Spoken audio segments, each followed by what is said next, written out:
కక్ష సాధింపు చర్యల్లా కూల్చివేతలు కనిపిస్తున్నాయని హైడ్రా కూల్చివేతలపై బండి సంజయ్ సెటైర్లు వేశారు. హైడ్రా అన్ని ఆక్రమణాల విషయంలో ఒకేలా వ్యవహరించడం లేదన్నారు.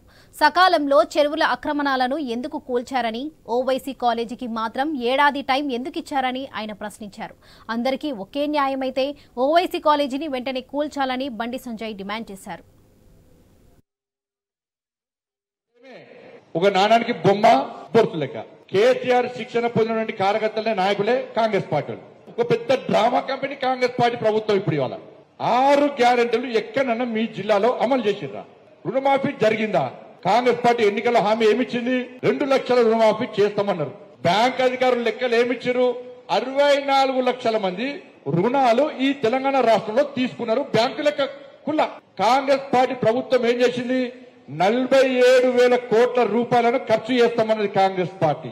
లాస్ట్ కు శాసనసభలో 31,000 కోట్ల ఖర్చు పెడతామని చెప్పారు. ఇవాళ ఏమైంది? ఇవాళ 2,500 రూపాయలు మహిళలకు ఇస్తున్నారు. తులం బంగారం ఇస్తున్నారు.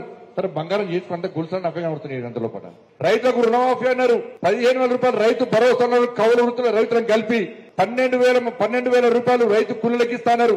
అటే పోయింది. 30,000 మందికి ఆల్రెడీ ఇచ్చిందట.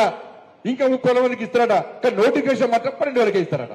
కాబట్టి ఈ 6 గ్యారెంటీల మీద ప్రజల దృష్టి మళ్లించడానికే ఇలా కాంగ్రెస్ పార్టీ డ్రామా నడుస్తుంది. మీరు చూడండి, కేసీఆర్ అట్నే చేస్తుండే. కేసీఆర్ జిమ్ముకులు బాగా చేస్తుండే. కుంపల ముంచే జిమ్ముకులు అన్ని కేసీఆర్ చేస్తుండే. ఇప్పుడు కాంగ్రెస్ పార్టీ ఏం చేసింది? రైతు రుణమాఫీ గురించి ప్రజల లోపల చర్చ జరుగుతుంది కాబట్టి ఇప్పుడు హైడ్రా అని హైడ్రామాకు తెరలేపింది కాంగ్రెస్ పార్టీ.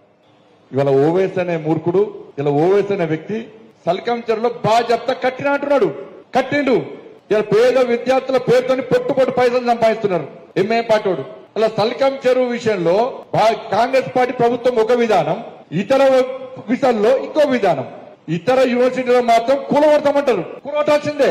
దాని భారతీయ జనతా పార్టీ వ్యతిరేకం కాదు, కూలగొట్టాల్సిందే. కానీ ఓవైసీ అనే వ్యక్తి నా కాలేజీ మీద చేయేస్తే ఇవ్వని వదిలిపెట్టమంటే ఈ పిరికి పంద ప్రభుత్వం చేతులు ముడుచుకొని ఇట్లా కూర్చున్నది ప్రభుత్వం. నోటీస్ ఇస్తారట. నోటీస్ నెక్స్ట్ అకాడమిక్ ఇయర్ లో ఆలోచించారట. అంటే చేయలేని చవట చేసిన ప్రభుత్వం కాంగ్రెస్ పార్టీ ప్రభుత్వం. ఇవాళ ఓవైసీ వార్నింగ్ ఇస్తే భయపడే ప్రభుత్వం కాంగ్రెస్ పార్టీ ప్రభుత్వం. దానిలో చదువుకునే 40,000 మంది విద్యార్థులకు ఏదో రకంగా న్యాయం చేయాల్సిందే, అన్యాయం చేయదు. కానీ అన్ని కూల్చినప్పుడు ఓవైసీ